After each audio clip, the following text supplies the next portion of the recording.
ಯಾರ್ಯಾರು ನನಗೆ ನಮಸ್ಕಾರ ಹೇಳಿಲ್ವೋ ಅವ್ರಿಗೂ ನಮಸ್ಕಾರ. ಓಕೆ, ನನ್ನ ಮತ್ತು ಟೆರೇಷಿಯನ್ ಹೈಸ್ಕೂಲ್ ಮತ್ತು ಕಾಲೇಜಿನ ಸಂಬಂಧ ಒಂದು 6 ವರ್ಷದ ಹಿಂದಿನ ನಾನು ಕ್ಷೇತ್ರ ಶಿಕ್ಷಣಾಧಿಕಾರಿಗಳ ಕಚೇರಿ ದಕ್ಷಿಣ ವಲಯ ಅಲ್ಲಿ BRP ಆಗಿ ಕೆಲಸ ನಿರ್ವಹಿಸ್ತಿದ್ದಂಥ ದಿನಗಳಿಂದ ಇಂದಿನವರೆಗೂ ಹಂತವಾಗಿ ಟೆರೇಷಿಯನ್ ಸ್ಕೂಲ್ ಮತ್ತು ಕಾಲೇಜ್ ಎರಡನ್ನ ನೋಡ್ತಾ ಬಂದಿದ್ದೇನೆ. ಎಲ್ಲಿದ್ರೂ ಈ ಟೆರೇಷಿಯನ್ ಸ್ಕೂಲ್ ಮಕ್ಕಳನ್ನ ನಾವು ಪತ್ತೆ ಹಚ್ಬೋದು. ಯಾರಾದ್ರೂ ಪೇರೆಂಟ್ ಹೇಳಿ, ಯೂನಿಫಾರ್ಮಿಂದ ಅಲ್ಲ. ಒಂದಷ್ಟು ಮಕ್ಕಳು ಗ್ಯಾದರ್ ಆಗಿದ್ದಾರೆ ಅಂದರೆ ಈ ಮಕ್ಕಳು ಟೆರೇಷಿಯನ್ನವೇ ಅಂತ ನಾವು ಹೇಳ್ಬಿಡ್ಬೋದು. ಯಾರಾದರೂ ಗಮನಿಸಿದಿರಾ ಏನು ಸ್ಪೆಷಾಲಿಟಿ ನಮ್ಮ ಈ ಟೆರೇಷಿಯನ್ ಸ್ಕೂಲ್ ಮಕ್ಕಳದು?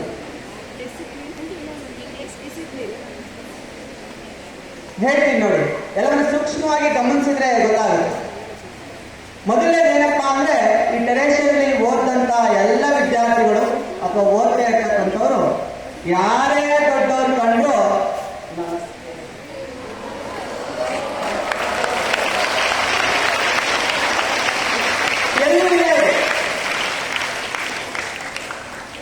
ಇಡೀ ಕರ್ನಾಟಕ ಸುತ್ತಿದ್ದೀನಿ ನಾನು CET JEE ಕೋಚಿಂಗ್ಗೋಸ್ಕರ. ಎಲ್ಲೂ ತಲೆ ತಗ್ಸಿ ನಮಸ್ಕಾರ ಹೇಳಿದ ಮಕ್ಕಳಿಲ್ಲ. ಆದರೆ ಟೆರೇಷಿಯನ್ ಅನ್ನೋದು ಒಂದು ಸಂಸ್ಕಾರ. ಇಲ್ಲಿಂದಲೇ ನಮಗೆ ಬೀಜನ ಬಿಡ್ತಾರೆ, ಅದರ ಫಲನ ಪೇರೆಂಟ್ಸ್ ನೀವು ಅನುಭವಿಸ್ತೀರ. ಪೇರೆಂಟ್ಸ್ಗೆ ನಾನು ಕಂಗ್ರ್ಯಾಚುಲೇಟ್ ಮಾಡಲಿಕ್ಕೆ ಇಷ್ಟಪಡ್ತೇನೆ. ಯಾಕೆ ಅಂತಂದರೆ ನೀವು ಹೆಣ್ಮಕ್ಳನ್ನ ಎತ್ತಿದ್ದೀರ. ಹೆಣ್ಮಕ್ಳು ನಿಜವಾಗ್ಲೂ ಕೂಡ ಪೇರೆಂಟ್ಸ್ಗೆ ಕಷ್ಟ ಕಾಲದಲ್ಲಿ ನಿಲ್ತಾರೆ.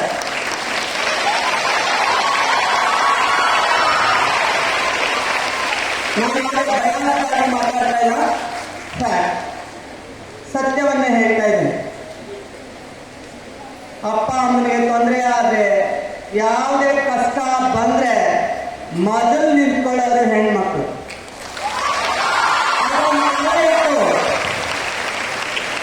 ಅದೊಂದು ಕಾಲ ಇತ್ತು.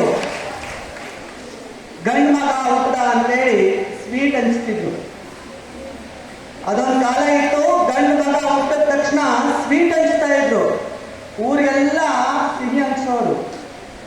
ಆದರೆ ಆಮೇಲೆ ಗೊತ್ತಾಯಿತು ಅವ್ರ ಕಷ್ಟಕ್ಕೆ ಅವ್ರು ಆಗಲ್ಲ ಅನ್ನೋದು. ಬಟ್ ಯಾವುದೇ ಸಂದರ್ಭದಲ್ಲಿ ಹೆಣ್ಮಕ್ಳು ಖಂಡಿತವಾಗ್ಲೂ ಪೇರೆಂಟ್ಸ್ಗೆ ಆಸರೆ ಆಗ್ತಾರೆ. ಅವರಿಗೆ ನೀವೇನು ಸರಿಯಾದ ಎಜುಕೇಷನ್ನ ಕೊಡಿಸಿದ್ರೆ ಸಾಕು, ಅದ್ಭುತವಾಗಿ ಯಾವ ಫೀಲ್ಡಲ್ಲಿ ಈಗಿನ ಹೆಣ್ಮಕ್ಳಿಲ್ಲ, ಎಲ್ಲ ಫೀಲ್ಡಲ್ಲೂ ಹೆಣ್ಮಕ್ಳಿದ್ದಾರೆ. ಎಲ್ಲವನ್ನೂ ಕೂಡ ತುಂಬ ಧೈರ್ಯವಾಗಿ ನಿಭಾಯಿಸ್ತಾ ಹೋಗ್ತಾ ಇದ್ದಾರೆ. ಆಮೇಲೆ ಈ ಸ್ಕೂಲ್ನಲ್ಲಿ ಮಕ್ಕಳೆಲ್ಲ ತುಂಬ ಖುಷಿಯಾಗಿರ್ತಾರೆ. ಯಾರಾದ್ರೂ ಹೇಳ್ಬೋದು ಮಕ್ಕಳೇನೆ ಯಾಕೆ ಅಂತ, ಅಥವಾ ಪೇರೆಂಟ್ಸೇ ಹೇಳ್ಬೋದು, ಹೋಗ್ಲಿ ಟೀಚರ್ಸು ಹೇಳ್ಬೋದು. ಯಾಕೆ ಅಂದರೆ ಈ ಸ್ಕೂಲಿನ HM ಹೆಸರು ಜಾಯ್ ಸರ್ ಅಂತ.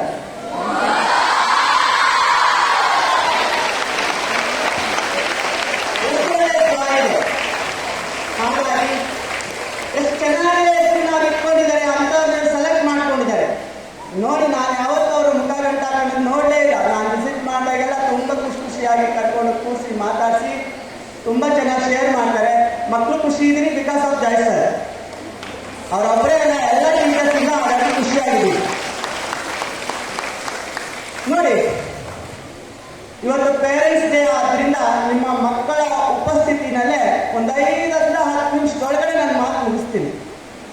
ನಿಮ್ಮ ಸಾಕು ಹೀಗೆ ಹೇಳ್ಬಿಡ್ತೀನಿ. ಓಕೆ, ನಮ್ಮ ಮಕ್ಕಳಿಗೆ ಗುರಿ ಮುಖ್ಯ. ಒಬ್ಬ ತಾಯಿ ತನ್ನ ಮಗನ ಹಿಮಾಲಯ ಪರ್ವತದ ಹತ್ರ ಕರ್ಕೊಂಡೋಗಿ ನಿಲ್ಲಿಸ್ತಾಳೆ. ಅವ್ರ ಮನೆ ಹಿಮಾಲಯ ಪರ್ವತದ ಹತ್ರನೇ ಇರುವಂಥ ಒಂದು ಊರಿನಲ್ಲಿ ಇರುತ್ತೆ.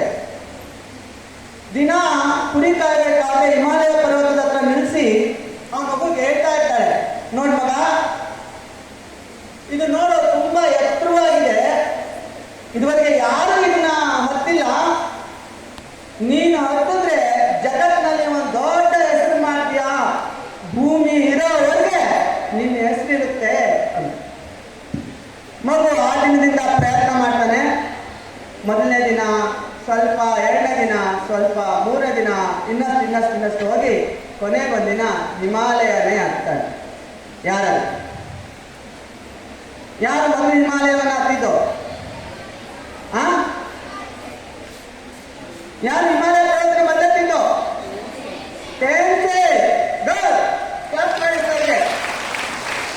ಆ ತಾಯಿ ಕುರಿ ಕಾಯೋ ಸಂದರ್ಭದಲ್ಲಿ ನೀನು ಕುರಿ ಕಾಯ್ಕೊಂಡು ಬಾ ಮನೆಗೆ ಅಂತ ಹೇಳ್ಬಿಟ್ಟಿದ್ದಿದ್ರೆ ಆ ಮಗು ಹಿಮಾಲಯನ ಹತ್ತಕ್ಕಾಗ್ತಿರ್ಲಿಲ್ಲ. ಆದರೆ ದಿನ ತಾಯಿ ಆ ಮಗುಗೆ ಪ್ರೇರೇಪಣೆ ನೀಡಿದ್ರಿಂದ ಹಿಮಾಲಯ ಪರ್ವತವನ್ನು ಅವನು ಹತ್ತದ. ಪೇರೆಂಟ್ಸ್ ಆಗಿ ನಾವು ನಮ್ಮ ಕನಸುಗಳನ್ನ ಮಕ್ಕಳಲ್ಲಿ ಬಿಟ್ಟುತ್ತಾ ಹೋಗ್ತೀವಿ, ಬಟ್ ಅಂತ ವ್ಯಕ್ತಿಗಳನ್ನ ಪರಿಚಯ ಮಾಡಿಸಲ್ಲ. ಹೇಳ್ತೀವಿ ನಮ್ಮ ಮಕ್ಕಳಿಗೆ IAS ಮಾಡು, KS ಮಾಡು, ಇದು ಮಾಡು, ಅದು ಮಾಡು. ನಾವು ರಿಯಲ್ ಆಗಿ ಎಷ್ಟು ಜನ ನಾವು KS ಆಫೀಸರ್ ಅಥವಾ IAS ಆಫೀಸರ್ನ ನಮ್ಮ ಮಕ್ಕಳ ಜೊತೆ ವಿಸಿಟ್ ಮಾಡಿಸಿದೀವಿ? ನಮ್ಮ ಮಗು ಏನಾಗಬೇಕು ಅಂತ ನಮ್ಗೆ ಆಸೆ ಇದೆಯೋ ಅಂತ ವ್ಯಕ್ತಿಗಳನ್ನ, ಅಂತ ಸ್ಥಳಗಳನ್ನ ದಯಮಾಡಿ ನಾವು ನಮ್ಮ ಮಕ್ಕಳಿಗೆ ವಿಸಿಟ್ ಮಾಡಿಸ್ಬೇಕು. ಅವ್ರ ಜೊತೆ ಜಾಸ್ತಿ ಸಮಯ ಕಳೆಯುವ ಹಾಗೆ ಮಾಡಬೇಕು. ಬರೀ ಹೇಳಿದ್ರೆ ಆಗಲ್ಲ. ನಾವು 100 ಪದಗಳನ್ನ ಕೇಳಿಸ್ಕೊಂಡ್ರೆ ನಮ್ಮ ಮನಸ್ಸಿಂದ ಈ ಆಡಿಟೋರಿಯಂನಿಂದ ಆಚೆ ಹೋಗೋ ತನಕ ಉಳಿಯಲೇ 3, ನಿಮ್ಮ ಮನೆ ತನಕ ಹೋಗೋ ತನಕ ಅದು 0 ಆಗ್ಬಿಡುತ್ತೆ, 0 ಆಗುತ್ತೆ. ಬಟ್ ಬೇರೆ ಬೇರೆ ಇಂದ್ರಿಯಗಳ ಮೂಲಕ ನಾವು ಶಿಕ್ಷಣವನ್ನ ಅಥವಾ ಕಾನ್ಸೆಪ್ಟ್ ಅನ್ನ ಮಗುಗೆ ಮೂಡಿಸಿದ್ರೆ ಅದು ಶಾಶ್ವತವಾಗಿ ಉಳಿಯುತ್ತದೆ. ಪೇರೆಂಟ್ಸ್, ನೀವು ಮಾಡಬೇಕಾಗಿದ್ದು, ನಾನು ಸುಮಾರು ಮಕ್ಕಳನ್ನ ಕೇಳ್ತೀನಿ, ಮಕ್ಕಳು ಏನಾಗಬೇಕು ಅಂದ್ಕೊಂಡಿದ್ದೀರೋ ನೀವು, ಏನಾಗಬೇಕು ಅಂದ್ಕೊಂಡಿದ್ದೀರೋ ನೀವು ಅಂತ ಕೇಳಿದ್ರೆ ಎಷ್ಟೋ ಜನ ಪಾಸ್ ಆಗಲಿ ಸರ್, ರಿಸಲ್ಟ್ ಬರಲಿ ಆಮೇಲೆ ನೋಡೋಣ. ಅವ್ರಿಗೆ ರಿಸಲ್ಟ್ ಪಾಸ್ ಆಗೋದೇ ಡೌಟು. ನಾವು ಯಾವ ಲೆವೆಲ್ಗೆ ಮಕ್ಕಳನ್ನ ತಂದು ನಿಲ್ಲಿಸ್ಬಿಟ್ಟಿದ್ದೀವಿ ಅಂತ. ಯಾರನ್ನೂ ಕೂಡ ಅಂಡರ್ ಎಸ್ಟಿಮೇಟ್ ಮಾಡಬೇಡಿ. Don't compare your children with other students. The worthy of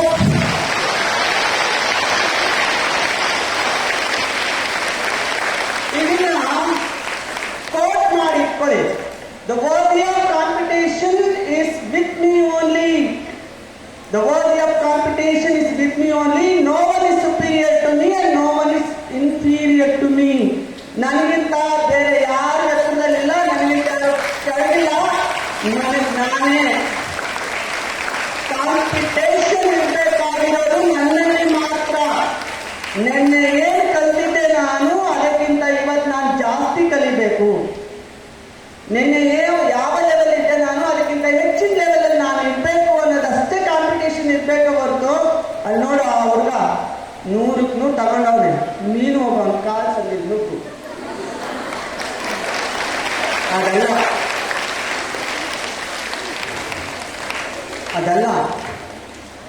ನಿನ್ನೆ ಇಷ್ಟು ಕಲ್ತಿದೀಯ ನೀನು, ಇನ್ನೊಂದು ಸ್ವಲ್ಪ ನೀನು ಕಲ್ತ್ರೆ ನಿನಗಾಗುತ್ತೆ ಅಂತ. ಪೇರೆಂಟ್ಸ್, ದಯಮಾಡಿ ನಿಮ್ಮ ಮಕ್ಕಳಲ್ಲಿ ನಂಬಿಕೆ ಇಡಿ. ಸ್ಟೂಡೆಂಟ್ಸ್, ನಿಮ್ಮ ಪೇರೆಂಟ್ಸಲ್ಲಿ ನೀವು ನಂಬಿಕೆ ಇಡಬೇಕು. ಎಷ್ಟು ಜನ ಸ್ಟೂಡೆಂಟ್ಸ್ ನೀವು ನಿಮ್ಮ ಪೇರೆಂಟ್ಸ್ನ ಕಾಲು ಮುಟ್ಟಿ ನಮಸ್ಕಾರ ಮಾಡಿ ಬರ್ತಾ ಇದ್ದೀರಾ? ಇಲ್ಲ ತಾನೇ? ಇವತ್ತಿಂದ ಕಲ್ಟಿವೇಟ್ ಮಾಡಿ. The more you plan the more you grow ಅಂತ. ನೀವು ಹೆಚ್ಚು ತಲೆ ಬಾಗದಷ್ಟು ಅಷ್ಟು ಎತ್ತಕ್ಕೆ ಬೆಳಿತೀರಾ. ಒಂದು ಎಕ್ಸಾಂಪಲ್ ಕೊಡ್ತೀನಿ ನೋಡಿ. ಒಂದು ಗರಿಕೆ ಹುಲ್ಲಿದೆಯಲ್ಲ ಅದು, ಮತ್ತೆ ಒಂದು ಬಾಳೆ ಗಿಡ, ಯಾರು ಸ್ಟ್ರಾಂಗ್ ನಿಮ್ಮ ಪ್ರಕಾರ? ಬಾಳೆ ಗಿಡ ಸ್ಟ್ರಾಂಗ್. ಆಬ್ವಿಯಸ್ಲಿ ಅದಕ್ಕೆ ಈಗೋ ಇರುತ್ತೆ, ನಾನು ಗ್ರೇಟ್ ಅನ್ನೋದಿರುತ್ತೆ. ಅದು ಯಾವಾಗಲೂ ಈ ಹುಲ್ಲನ್ನ ಬೈತಾ ಇರುತ್ತೆ, ಯೂಸ್ಲೆಸ್ ಕಣ ನೀನು, ಬೆಳೆಯೋದಿಲ್ಲ, ನಿನ್ಗೇನು ಯೂಸ್ ಇಲ್ಲ, ನಾನು ನೋಡು ಹಣ್ಣು ಕೊಡ್ತೀನಿ, ಎಲೆ ಕೊಡ್ತೀನಿ, ನಾನು ದೇಹದ ಪ್ರತಿಯೊಂದು ಪಾರ್ಟ್ ಕೂಡ ಯೂಸ್ ಆಗುತ್ತೆ, ಆ ಲೆವೆಲಿಗೆ ಇದ್ದೀನಿ ನಾನು, ನೀನೇನಕ್ಕೋ ನೀನು ಅಂತೇಳಿ ತುಂಬ ಜಂಬ ಪಡ್ತಾ ಇದ್ದಾರೆ. ಇದು ಹಂಗಲ್ಲ, ನಾನು ಅಂತೂ ನನಗೆ ನಿಂದು ನಿನಗೆ ಏನು ಹೇಳಿದ್ರು ಅದು ಹೋಗ್ತಾನೆ ಇಲ್ಲ.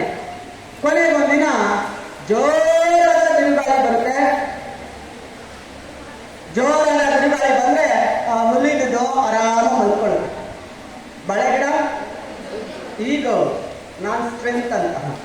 ಏನಾಯ್ತು ಅದು ಜೊತೆಗೆ ಪೂರ್ತಿ ಮಾಡ್ಕೊಬಿಡು. ಗಾಳಿ ಹೋದ್ಮೇಲೆ ಒಂದು ಆರಾಮಾಗಿ ನಿಂತ್ಕೊಳ್ಳು. ಏನಿದ್ರ ಅರ್ಥ? ನಾವು ಬೆಂಡಾದ್ರೆ ಬೆಳಿತೀವಿ ಮಕ್ಕಳ. ಈಗೋ ಇಟ್ಕೊಬಾರ್ದು.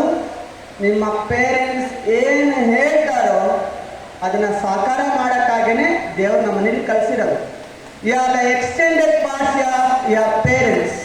ಅವ್ರು ಯಾವುದೋ ಒಂದು ವಸ್ತುನ ಮುಟ್ಲಿಕ್ಕಾಗಲ್ಲ, ಅದನ್ನ ತಲುಪ್ಲಿಕ್ಕೆ ಆಗ್ತಾ ಇರಲ್ಲ, ಆ ಲೆವೆಲ್ಗೆ ತಲುಪಕ್ಕೆ ಆಗ್ತಾ ಇರಲ್ಲ. ಅದಕ್ಕೆ ಆ ಕನಸನ್ನ ನಿಮ್ಮಲ್ಲಿ ಇಟ್ಕೊಂಡಿದ್ದಾರೆ, ಅದನ್ನ ನೀವು ಸಾಕಾರ ಮಾಡಬೇಕು. ಇಲ್ಲಿ ಕೋಆರ್ಡಿನೇಷನ್ ಇಸ್ ವೆರಿ ಇಂಪಾರ್ಟೆಂಟ್.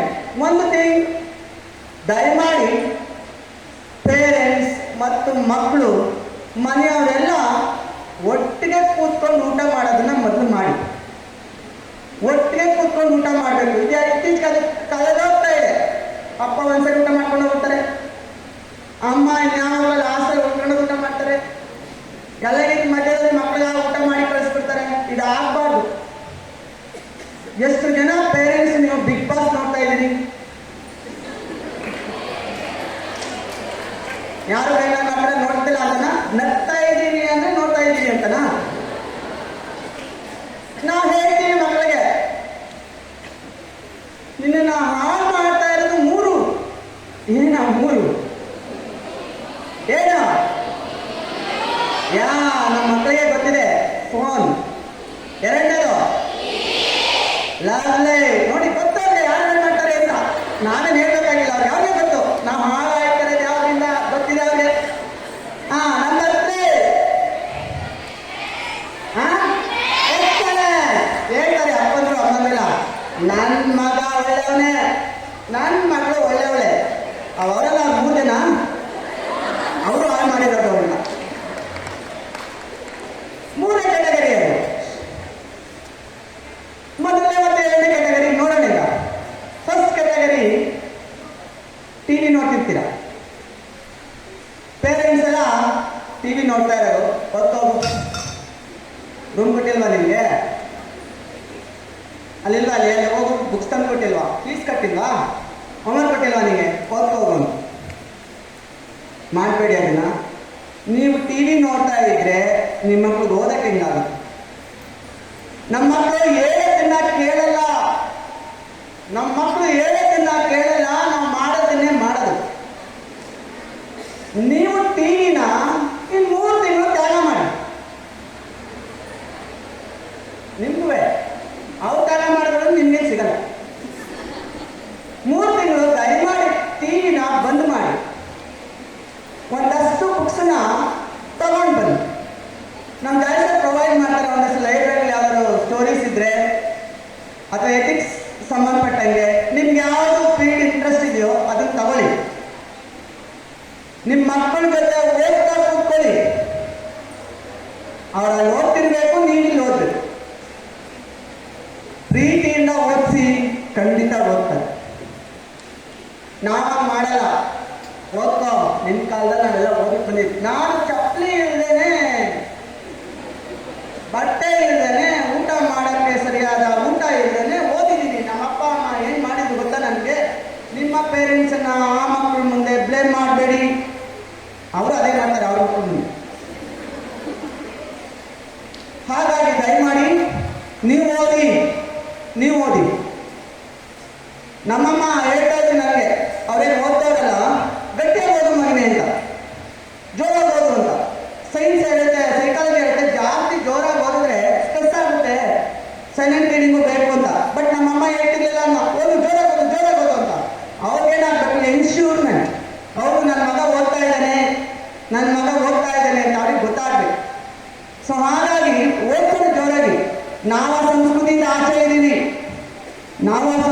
ಆಚೆ ಇದ್ದೀವಿ ಅಂದ್ರೆ ಅರ್ಥ ನಾವು ಓದ್ತಾ ಇಲ್ಲ, ನಮ್ಮ ಮಕ್ಕಳನ್ನ ಓದು ಅಂತೀವಿ.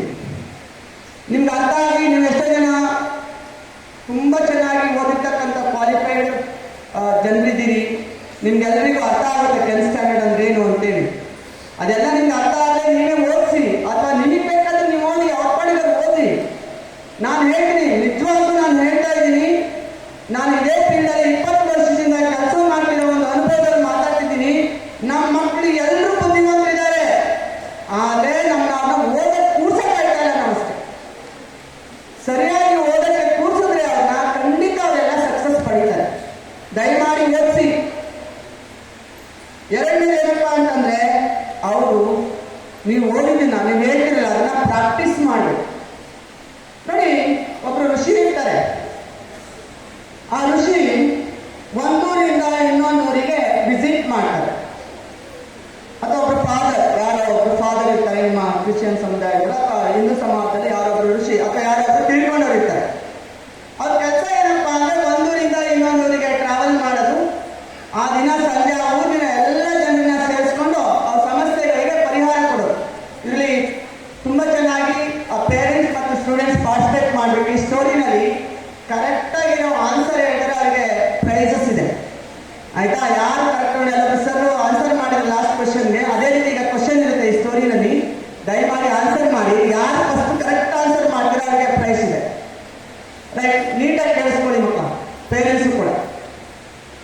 ಒಬ್ಬರು ಋಷಿ ಇರ್ತಾರೆ. ಅವರು ಒಂದೂರಿಂದ ಇನ್ನೊಂದಕ್ಕೆ ಟ್ರಾವೆಲ್ ಮಾಡ್ತಾ ಮಾಡ್ತಾ ಮಾಡ್ತಾ ಸಂಜೆ ಹೊತ್ತು ಆ ಊರಲ್ಲಿ ಇರ್ತಕ್ಕಂಥ ಎಲ್ಲರಿಗೂ ಪ್ರವಚನ ಮಾಡ್ತಾರೆ. ಅವ್ರ ಪ್ರಾಬ್ಲಮ್ಸ್ ಎಲ್ಲ ಸಾಲ್ವ್ ಮಾಡ್ತಾರೆ. ನೆಕ್ಸ್ಟ್ ಡೇ ಬೇರೆ ಊರಿಗೆ ಹೋಗ್ತಾರೆ. ಈ ತರ ಅವರು ಮಾಡೋದ್ರಿಂದ ಜನಗಳು ಅವರ ಕಡೆಯಿಂದ ಸೊಲ್ಯೂಷನ್ ತಗೊಂಡು ಅವ್ರು ತಮ್ಮೆಲ್ಲ ಪ್ರಾಬ್ಲಮ್ಸ್ ನ ಸಾಲ್ವ್ ಮಾಡಿಕೊಂಡು ತಮ್ಮ ಜೀವನ ರೂಪಿಸ್ಕೊತಾ ಇರ್ತಾರೆ.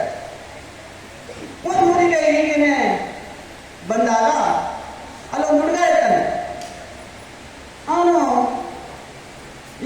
ಈ ಋಷಿಗಳು ಅಥವಾ ಈ ಫಾದರ್ ಹೇಳೋ ಮಾತುಗಳೆಲ್ಲ ಸತ್ಯನಾ ಸುಳ್ಳೇ ಹೇಳ್ಬೋದಲ್ಲ ಇವರು, ನೋಡೋಣ ಪರೀಕ್ಷೆ ಮಾಡೋಣ ಅಂದ್ಬಿಟ್ಟು ಅಲ್ಲಿ ಅವ್ರು ಕೊಟ್ಟಕ್ಕಂಥ ಮಾತಿನ ಎಲ್ಲವನ್ನ ಅವ್ರು ಕೇಳಿಸ್ಕೊತಾ ಇರ್ತಾನೆ.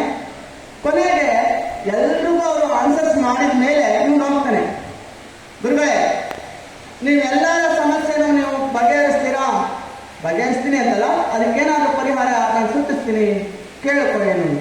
ನೋಡಿ, ನನಗೊಂದು ಸಮಸ್ಯೆ ಇದೆ. ಏನೇನು ಸಮಸ್ಯೆ?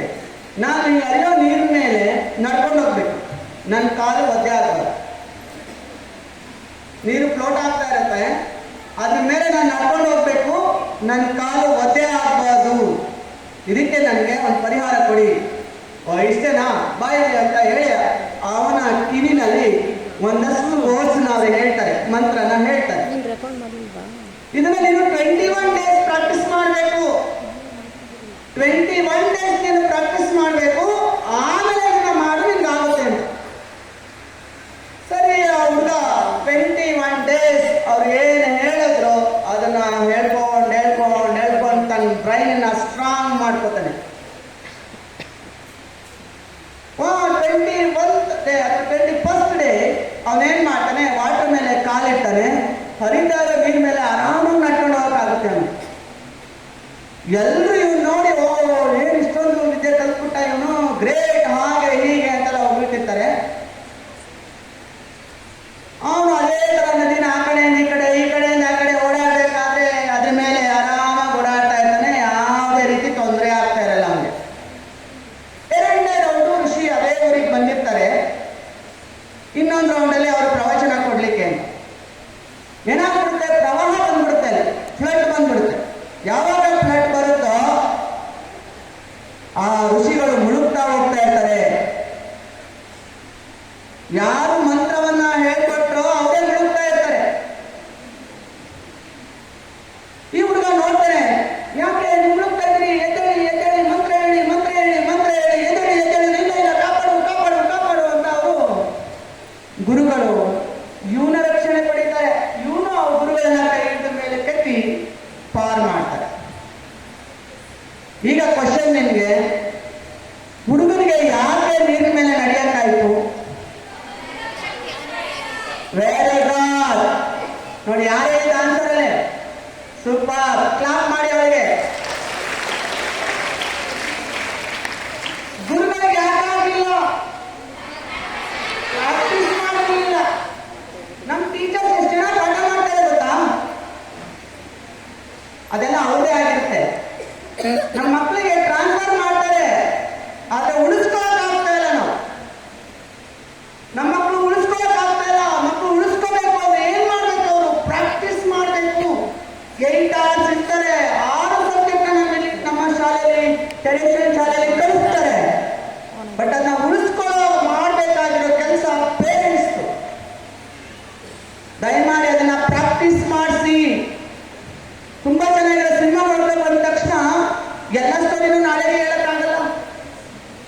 ಎಲ್ಲ ಮಾಡು ನಾಳೆ ಹೇಳೋಕ್ಕಾಗಲ್ಲ. ಚೆನ್ನಾಗಿತ್ತು ಫಿಲ್ಮು, ಅರ್ಥ ಆಗಿರೋ ಫಿಲ್ಮ್ ನಮಗೆ ಅರ್ಥ ಆಯಿತು, ವಾಪಸ್ ಹೇಳಿ ಅಂದರೆ ಆಗಲ್ಲ. ಪ್ರಾಕ್ಟೀಸ್ ಇದನ್ನು ನಮ್ಮ ಮಕ್ಕಳಿಗೆ ಪ್ರಾಕ್ಟೀಸ್ ಮಾಡಿಸ್ಬೇಕು. ದಯಮಾಡಿ ಎರಡು ಕೆಲಸಗಳನ್ನು ಮಾಡಿ, ಒಂದು ಗುರಿ ಕೊಡಿ, ಎರಡನೇದು ನಿಮ್ಮ ಮಕ್ಕಳಿಗೆ ಪ್ರಾಕ್ಟೀಸ್ ಮಾಡಿಸಿ.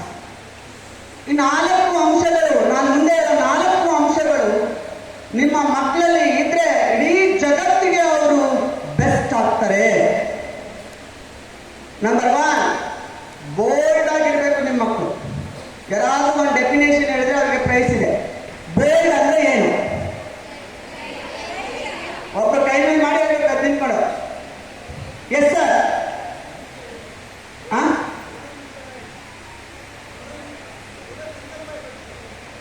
ದೃಢ ಸಂಕಲ್ಪ ಇರಬೇಕು. ಗುಡ್. ನನಗೆ ಅದಕ್ಕೆ ಒಂದು ಉದಾಹರಣೆ ತರ ಹೇಳಿ ನೋಡೋಣ. ಸೂಪರ್ ಸರ್, ಕ್ಲಾಸ್ ಮಾಡಿ ಅವರಿಗೆ. ದೃಢ ಸಂಕಲ್ಪ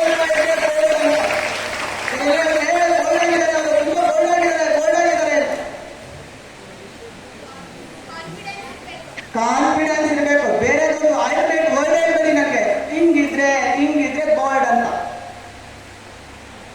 ಯಾರಾದ್ರೂ ನಿಮಗೆ ನಿಮ್ಮ ಮಕ್ಕಳ ನೋಡಿ, ಬೋಲ್ಡ್ ಅಂದ್ರೆ ಏನು ಅಂತ ಬೇರೆ ಯಾವ್ದನ್ನು ಅದನ್ನು ತಗೋಬೇಡಿ. ಬೋಲ್ಡ್ ಅಂದ್ರೆ ತರಗತಿಯಲ್ಲಿ ಎಸ್, ವೆರಿ ಗುಡ್ ಮಾ. ನಾನು ನಿಮ್ಗೆ ಅಪ್ಲೈ, ನೀನು ಹೇಳಿದ ಕರೆಕ್ಟ್ ಇದೆ, ಬಟ್ ಈ ಸಂದರ್ಭಕ್ಕೆ ಅದು ಸೂಟ್ ಆಗ್ತಾ ಇಲ್ಲ. ಏನು ಬೋಲ್ಡ್ ಅಂತಂದ್ರೆ ತರಗತಿಯಲ್ಲಿ ತನಗೆ ಅರ್ಥವಾಗದೆ ವಿಚಾರ ಇದ್ರೆ ಅದನ್ನ ಕೇಳೋ ರೀತಿ, ಕೇಳೋ ಅಷ್ಟು ಬೋಲ್ಡ್ ಇರಬೇಕು. ತನಗೆ ಗೊತ್ತಾಗಿರೋದನ್ನ ಹೇಳೋ ಅಷ್ಟು ಬೋಲ್ಡ್ ಇರಬೇಕು. ಸುಮ್ಮನೆ ಕ್ವಶನ್ ಮಾಡಿ ಮಕ್ಕಳನ್ನ ಸ್ಕೂಲ್ಗಳಲ್ಲಿ ಆನ್ಸರೇ ಮಾಡಲ್ಲ. ಅರ್ಥ ಆಯ್ತಾ? Yes sir. ಅರ್ಥ ಆಯ್ತಾ? Yes ma'am. ಮುಗೀತು. ಬೋಲ್ಡ್ ಇಲ್ಲ. ಬೋಲ್ಡ್ ಅಂದ್ರೆ ಏನೇ ಡೆಫಿನೇಷನ್? ತನಗೆ ಅರ್ಥವಾಗದೇ ಇರುವ ವಿಚಾರವನ್ನ ಕೇಳೋ ಅಷ್ಟು, ತನಗೆ ಗೊತ್ತಾಗಿರೋದನ್ನ ಹೇಳೋ ಅಷ್ಟಿದ್ರೆ ಅದನ್ನ ಬೋಲ್ಡ್ ಅಂತೀವಿ. ಬೆಸ್ಟ್ ಅಲ್ಲಿ ಬಿ ಆಯ್ತು. ಈ ಅಂದ್ರೇನು?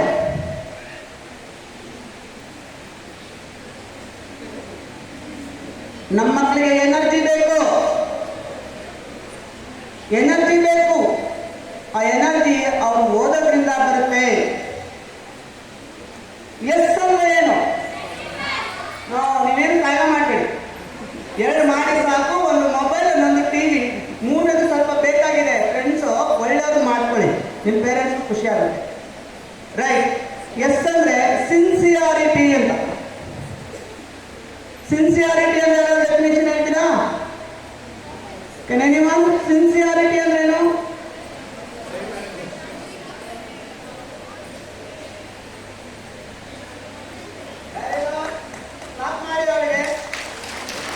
ಸಿನ್ಸಿಯಾರಿಟಿ ಅಂತಂದ್ರೆ ತಾನು ಏನನ್ನ ಹೇಳ್ತೀನೋ ಹಾಗೆ ನಡೆಯೋದನ್ನೇ ಹೇಳೋದು. ಬಸವಣ್ಣವ್ರು ಹೇಳ್ತಾರೆ, ನುಡಿದಂತೆ ನಡೆಯನು. ಇದಕ್ಕೆ ಸಿನ್ಸಿಯಾರಿಟಿ ಅಂತ. Last but not least, time management. ನಮ್ಮೆಲ್ಲ ಮಕ್ಕಳಿಗೆ ಪ್ರಾಬ್ಲಮ್ ಆಗೋದು not only in the period of study, at the time of examination ಹಾಲಲ್ಲೂ ಕೂಡ ಟೈಮ್ ಮ್ಯಾನೇಜ್ಮೆಂಟ್ ತುಂಬ ಇಂಪಾರ್ಟೆಂಟ್ ಆಗುತ್ತೆ. ಪೇರೆಂಟ್ಸ್ ಇದ್ದೀರಿ, ದಯಮಾಡಿ ನಿಮ್ಮ ಮಕ್ಕಳಿಗೆ ಬೆಸ್ಟ್ ಆಗೋದನ್ನ ಕಲಿಸಿ. ದಯಮಾಡಿ ಅವ್ರ ಜೊತೆಗಿರಿ. ಯಾವುದೇ ಸ್ಟೂಡೆಂಟ್ ಜೊತೆಗೆ ಕಂಪೇರ್ ಮಾಡಬೇಡಿ. ಕೆರೇಷನ್ ಅಂತ ಒಂದು ಒಳ್ಳೆ ಸಂಸ್ಥೆಗೆ ನಿಮ್ಮ ಮಕ್ಕಳನ್ನ ಹಾಕಿದಿರಿ. ಇಲ್ಲಿರ್ತಕ್ಕಂಥ ಸಂಸ್ಕಾರನ ನೀವೆಲ್ಲ ಗಮನಿಸ್ತಾ ಇದ್ದೀರಿ. ಎಲ್ಲರಿಗೂ ತುಂಬ ಖುಷಿಯಾಗಿ ಕ್ಲಾಸಸ್ ನಡೆಸ್ತಾರೆ. ತುಂಬ ಜನ ನೋಡಿ, ಇವತ್ತು ನಡೆದಂಥ ಪ್ರೋಗ್ರಾಮ್ ಅದಕ್ಕೆ ಸಾಕ್ಷಿ. ಎಲ್ಲ ಕಡೆ ನೋಡಿ ಡ್ಯಾನ್ಸ್ ಮಾಡಿಸ್ಬಿಡ್ತಾರೆ, ಹಾಡಾಡ್ಬಿಡ್ತಾರೆ, ಕುಣಿಸಿ ನಗಿಸಿ ಕಲಿಸ್ಬಿಡ್ತಾರೆ. ಪ್ರತಿಯೊಂದು ಈವೆಂಟು ಕೂಡ ಇಲ್ಲಿ ಇನ್ಫಾರ್ಮೇಟಿವ್ ಆಗಿದೆ, ಇನ್ಫಾರ್ಮೇಶನ್ನ ಕೊಡೋವಾಗಿದೆ. ನಾವು ತಿಳ್ಕೊಳ್ಳೋದು ಎಷ್ಟು ಮುಖ್ಯ ಅನ್ನೋದಕ್ಕಿಂತ ಮಕ್ಕಳು ಅದರಲ್ಲಿ ಇನ್ವಾಲ್ವ್ ಆದಾಗ ತುಂಬ ಚೆನ್ನಾಗಿ ಅರ್ಥ ಮಾಡ್ಕೋತಾರೆ. ಓಕೆ, ಇಷ್ಟು ಹೇಳ್ತಾ ನನ್ನನ್ನು ಕರೆಸಿ ಒಂದೆರಡು ಮಾತನಾಡಲಿಕ್ಕೆ ಅವಕಾಶ ಮಾಡಿಕೊಟ್ಟಂತ ಈ ಸಂಸ್ಥೆಯ ಎಲ್ಲರಿಗೂ, ಕೇಳಿಕೊಂಡಂತ ನಿಮ್ಮವರಿಗೂ, ಪುಟಾಣಿ ಮಕ್ಕಳಿಗೂ ಧನ್ಯವಾದಗಳನ್ನು ಅರ್ಪಿಸ್ತೇನೆ. Thank you.